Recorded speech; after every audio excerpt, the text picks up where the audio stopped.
საღამომშვიდობის საქმის კურსი განაგრძობს თქვენს პირდაპირ ეთერში მუშაობას, რომელსაც ბექაბაციკაძე გაუძღვება, გვიყურებთ TV პირველს და გვისმენთ ჩვენი პარტნიორი რადიოების თბილისის და ჰერეთის საშუალებით 93.5-100-სა და 8-ზე. ლარი 5 თეთრით გამყარდა დღევანდელი ვაჭრობის შედეგად ეროვნული ვალუტის ოფიციალურმა გაცვლითმა კურსმა 2.85 მიესედი შეადგინა, შესაბამისად კურსი, რომელიც აქამდე მოქმედებდა 2.19 ლარი იყო.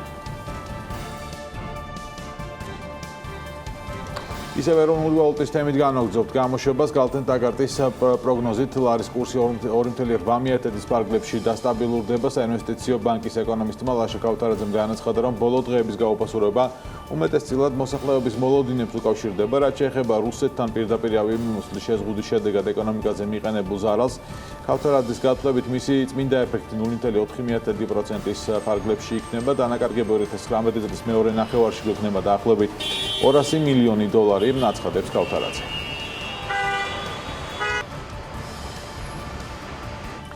ლარის კურსის დღეს საქმის კურსის კამერასთან ბიზნეს სექტორიც გამოეხმაურა. თეგეტა მოტორის გენერალური დირექტორის ავტოწერეთლის განცხადებით, კურსი ფსიქოლოგიურ ნიშნულს უნდა დაუბრუნდეს, რომელიც მისი აზრით 2.6-2.7 ფარგლებში მერყეობს. რაც ჩანს არის მოულოდნელი პრინციპში, იმიტომ რომ ამ პერიოდში საერთო მოულოდინი იყო, რომ ლარის კურსი უნდა გამყარებულიყო. ასევე ჩანს ის, რომ ეროვნული ბანკი საკმაოდ აქტიურად ახორციელებს შესყიდვებს სავალუტო ბაზარზე და აყიდულობს ვალუტას, რაც იწვევს რა თქმა უნდა დოლარის გამყარებას. აქაც ჩანს, რომ არის გარკვეული ძალისხმევა მიმართული თქვათ რეგულირებისკენ ამ საკითხის, ანუ ყოველ შემთხვევაში იმისთვის, რომ ლარი არ გამყარდეს სწრაფად და ასე ვთქვათ მეტად, რასაც რა თქმა უნდა დადებით ფაქტორებთან ერთად აქვს თავისი უარყოფითი ფაქტორები, როგორც ჩვენ საქმიანობაზე, ზოგადად ბიზნესზე და საზოგადოების განწყობაზე კურსის მსგავსი მერყეობა ახდენს ფრიად ნეგატიურ გავლენას. ლარის გაუფასურების გამო ავტობუსის და გაზის კორპორაციის მოგება 27%-ით შემცირდა, კერძოდ კი 2018 წლის ფინანსური ანგარიშის მიხედვით საქართველოს ავტობუსის და გაზის კორპორაციის წმინდა მოგებამ 161.3 მილიონი ლარი შეადგინა, შემცირება ძირითადად გამოწვეულია კურსის ცვლილებით გამოწვეული ნეგატიური ეფექტით.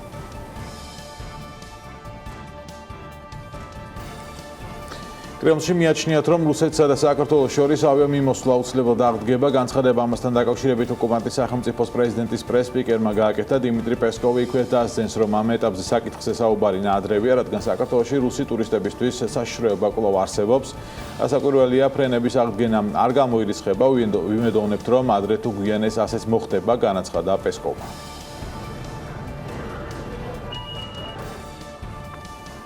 რუსეთის დუმა კი გადაწყვეტილებას უკან არ წაიღებს. ოკუპანტი ქვეყნის საკანონმდებლო ორგანოში მიაჩნიათ, რომ ქვეყნის პირველი პირის პოზიციის მიუხედავად საქართველოსთან ეკონომიკური სანქციები მაინც უნდა დაწესდეს, როგორც მედიას რუსეთის ფედერაციის სახელმწიფო სათათბირო სპიკერმა ვიაჩესლავ ვოლოდინმა განუცხადა, მათი შეხედულება საკითხთან დაკავშირებით უცვლელია. რუსოფობიის ცალსახა გამოვლინების გამო მიგოჩნია, რომ ჩვენ მიერ მხარდაჭერილი გადაწყვეტილება უნდა ამოქმედდეს, ამბობს რუსი დეპუტატი. სხვა თემების შესახებ ავტომანქანის გამბაჟება და რეგისტრაცია შესაძლოა სახლიდან გაუსვლელად იყოს შესაძლებელი, როგორც შინაგან საქმეთა სამინისტროს მომსახურების სააგენტოს ხელმძღვანელი მარიანა მორგოშია BMG-თან აცხადებს, ჯერ ყველაფერი საწყის ეტაპზეა და სწორედ ამიტომ, როდის ამოქმედდება ახალი სერვისი, კონკრეტული დრო უცნობია. რამდენიმე თვეში ვიქნებით მზად იმისთვის, რომ ზოგადად პროექტი რას ნიშნავს ამასთან დაკავშირებით გესაუბროთ, ჯერ საკითხი ჩანასახშია და ამ ეტაპზე პროექტზე ვმუშაობთ. პროექტის შიდა დრო განსაზღვრული გვაქვს, თუმცა ჯერ ვერ ვიკავასაჯაროებთ, პროექტზე მომუშავე გუნდი ჯერ დაკომპლექტებული არ არის, განაცხადა მორგოშია. დღეიდან ტაქსის მფლობელებს იუსტიციის სახლში A და B კატეგორიის ნებართვების აღება შეეძლებათ. ამის შესახებ დედაქალაქის მთავრობის ხდომაზე თბილისის მერმა კახკალაძემ განაცხადა, მისივე თქმით იუსტიციის სახლში გამოყოფილი იქნება სივრცე, სადაც ტაქსის ნებართვის მფლობელები სპეციალური მომსახურებით ისარგებლობენ.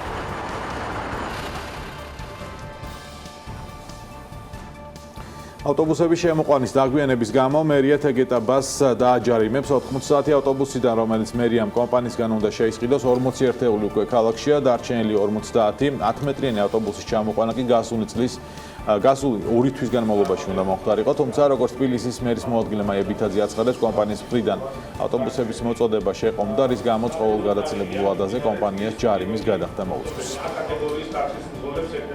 ნებისმიერ გადაცილებულ თვეზე კომპანია ბუნებრივია შეუძლებელია ჯარიმას იხდის, თუმცა აუცილებლად მოწოდებული იქნება ყველა ის ავტობუსი, რომელიც შეკვეთილია.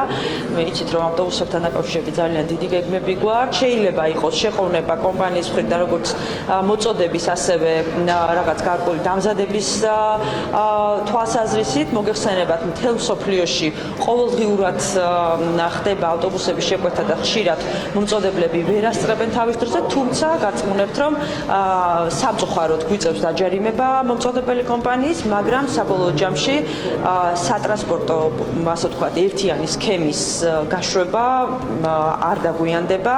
თავარია, რომ პარალელურად მიმდინარეობს როგორც ავტობუსების შეძენა, ასევე სატრანსპორტო მოძრაობის სქემების დაგეგმარება და პირველი ნათელი მაგალითი ჩვენ კოსტავაზე გვაქვს, თუმცა ბევრთვალნათელი იქნება ჭავჭავაზეზე.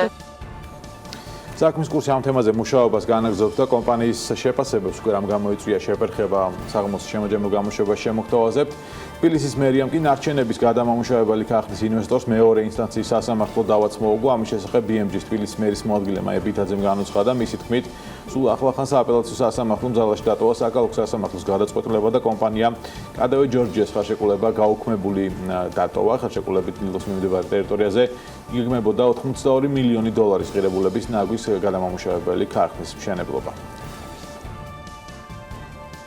როდესაც მოხდება სეპარირება, ანუ ცალკე ჩავყრით პლასმას, ცალკე ჩავყრით შუშას, ცალკე ჩავყრით რკინას. ამას ხო იმისთვის არ ვყრით, რომ უბრალოდ ესენი ლამაზად ჩაიყაროს. უნდა გადამუშავდეს ცალ-ცალკე.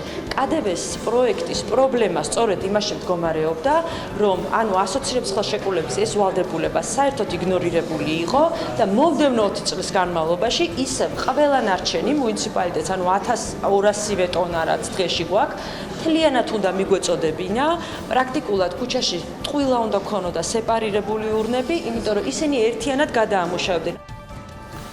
საქართველოს მიმართულებით რეგულარული რეისების შესრულებას უზბეკეთის რესპუბლიკის ავიაკომპანია Uzbekistan Airways იწყებს ტაშკენტი, თბილისი, ტაშკენტის საჰაერო ხაზზე. ფრენები 2019 წლის 16 ივლისიდან ზაფხულის სანავიგაციო სეზონის ბოლომდე კვირაში 2 სიხშირით ყოველ სამშაბათს და პარასკევს განხორციელდება.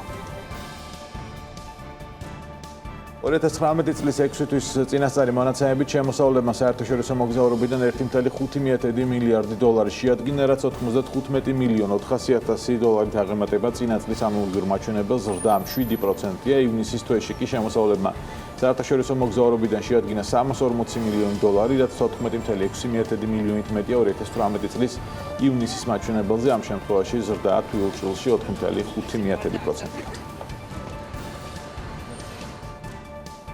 ტურიზმის განვითარების ფონდს ახალი დირექტორი ყავს. ამ პოსტზე თბილისის განვითარების ფონდის ყოფილი ხელმძღვანელი გიორგი ბაიდარაშვილი დაინიშნა. აღნიშნული ინფორმაცია BMG საქართველოს თანაინვესტირების ფონდში დაუდასტურეს, რომლის ერთ-ერთი დანაყოფია ტურიზმის განვითარების ფონდი. ცნობისთვის გიორგი ბაიდარაშვილი სხვადასხვა წლებში მუშაობდა საქართველოს შინაგან საქმეთა სამინისტროში, მინისტრის აპარატში, სტრატეგიული და ორგანიზაციული მართვის საკითხებში მრჩევლად, დეველოპერულ კომპანია ARS-ში დირექტორის მოადგილედ, PSP ჯგუფში გაყიდვების და ქსელის განვითარების დირექტორად, ასევე იყო საკონსულტაციო კომპანია Synergy-ში კონსულტანტი.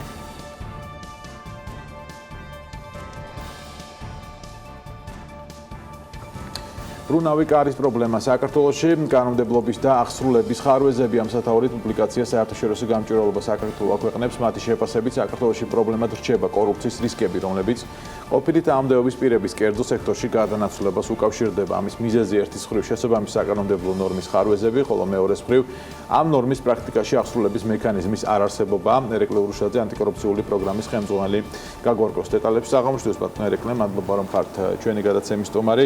დასაწყისში რომ განმარტოთ, რას ნიშნავს ბრუნავი კარი? ბრუნავი კარის პროცესი, ეს არის ასეთი ტერმინი, რომელიც წარმოიშვა ანტიკორუფციულ კვლევებში და ასევე სხვადასხვა საერთაშორისო ანტიკორუფციულ დოკუმენტებსა და შეთანხმებებში და გულისხმობს პირების, ადამიანების გადამოძრაობას საჯარო და კერძო სექტორებს შორის. ცხადია, რომ თავისთავად ეს ასეთი გადანაცვლება, ასეთი მოძრაობა არავითარ დანაშაულს არ წარმოადგენს და ნორმალური პროცესია, მაგრამ არსებობს შემთხვევები, როდესაც შეიძლება საჯარო სექტორიდან კერძო სექტორში და რომელიღაც კონკრეტულ კომპანიაში ადამიანის გადანაცვლებას თანახმდეს ინტერესთა კონფლიქტისა და კორუფციის რისკი. თუმცა ეს სწორედ ასეთი შემთხვევების თავიდან აცილება. სხვა მაგალითად შეგვიძლია ავიღოთ განვითარებული ქვეყნების და ჩვენთანაც კანონი ითვალისწინებს გარკვეულ მექანიზმებს, რომელიც ადგენს, თქვათ, ნორმებს, რომ ერთ წლის განმავლობაში არ უნდა შეეძლოს თუ კერძო სექტორიდან, საჯარო სექტორიდან უბრალოდ გადავიდა თავის მარეგულირებელში, რომელსაც არეგულირებდა, იქ მუშაობა არ შეუძლია. ანუ ეს საკანონმდებლო ნორმები აცდენილია თუ არა დღევანდელ მოცემულობას თანამედროვე სამყაროსი და თუ არის პრინციპში აღსრულების ხარვეზი და კანონმდებლობაში რაღაცნაირად უკეთ ვართ თქვენ საქართველოში. ორივე მხრივ პრობლემები გვაქვს. ერთის მხრივ კანონმდებლობაში წერია, რომ ყოფილი თანამდებობის პირი თანამდებობის დატოვებიდან 1 წლის განმავლობაში არ შეიძლება გადავიდეს იმ კომპანიაში, რომელსაც სისტემატურად ზედამხედველობდა, ასეთი ტერმინია, თუმცა არ არის კანონში განმარტება თუ რას გულისხმობს ეს სისტემატური ზედამხედველობა. შესაბამისად, სხვადასხვანაირი ინტერპრეტაციის შესაძლებლობა არსებობს. ეს ერთი პრობლემა, რაც შეეხება კანონმდებლობას და მეორე პრობლემა და შეიძლება უფრო სერიოზულიც ის არის, რომ პრაქტიკულად არავითარი მექანიზმი არ არსებობს იმაზე დაკვირვების, იმაზე ზედამხედველობის თუ რამდენად იცავენ ყოფილი თანამდებობის პირები ამ კანონს პრაქტიკაში. ზედამხედველობის ორგანოც არ არსებობს, ხო? კვლევა შეწერა, რომ ზედამხედველობის ორგანოც არ არის, რომელიც არ არის კანონით განსაზღვრული, ხო. აი კონკრეტული მაგალითების დასახელება თუ შეგვიძლია, აქ არის მოცემული, მაგრამ აი მათი ჩაშლა რომ მოვახდინოთ, რაც შეიძლება რეალურად შეიცავდეს კორუფციის რისკებს, მით უმეტეს არის მაგალითები, რომელიც შეიძლება პირდაპირ კავშირში იყოს, მტკიცებით ფორმაში არ ვამბობთ, მაგრამ ჩვენი კვლევა ამ შემთხვევაში ჩვენი კვლევა ამ შემთხვევაში სისტემურ პრობლემებს უფრო ეხებოდა. მოვიყვანეთ რამდენიმე მაგალითი, რომელიც პრინციპში ახალი მაგალითები არ არის იმ თვალსაზრისით, რომ ჩვენზე ადრე სხვადასხვა ჟურნალისტებმა გაამახვილეს ამაზე ყურადღება. მაგალითად იყო ასეთი შემთხვევები საგზაო დეპარტამენტში, სადაც 3 მაღალი თანამდებობის პირი საგზაო დეპარტამენტიდან გადავიდა იმ კომპანიებში, რომლებიც საგზაო დეპარტამენტის ტენდერებს იგებდნენ. იყო ასეთი შემთხვევები ენერგეტიკის სამინისტროში, თბილისის მერიის შემთხვევა შეიძლება გავიხსენოთ, ესკოს შემთხვევა. მოკლედ სხვადასხვა უწყებებში გვაქვს ასეთი შემთხვევები, რაც ბუნებრივია და არ არის გასაკვირი იმ პირობებში, როდესაც რეალურად ეს რეგულაცია ამჟამად არის მკვდარი და მისი აღსრულება არ ხდება. ბატონო რეგულატორი, როგორ უნდა მოხდეს ამ რეგულაციის ეფექტური აღსრულება და ზედამხედველობა, როცა ვსაუბრობთ თქო საჯარო სექტორში გადანაცვლებებზე, გასაგებია, მაგრამ რამდენად რეალურია, რომ საჯაროდან კერძო სექტორში გადანაცვლებული ადამიანების თქო კონტროლის მექანიზმიც იყოს ეფექტური. აი რა რეკომენდაციებს შეიცავს საერთაშორისო გამჭირვება საქართველოს ობლიგაცია. აქ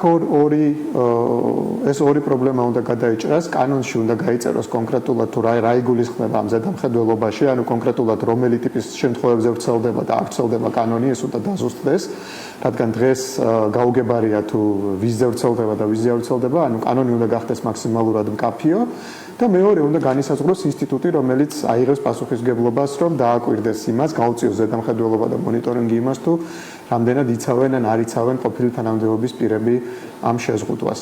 აი ეს ორი პრინციპში ძალიან მარტივი საკითხი არის გადასაჭრელი. ბატონო რეგულატორი, სახელმწიფო საწარმოების მაგალითად არის მოყვანილი ესკოზია თუ არ ვწდები იქ საუბარი. სახელმწიფო საწარმოებში რამდენად არის ეს პრობლემა, საერთოდ ითვალისწინებს თუ არა კანონი ამ ნაწილში კონტროლს.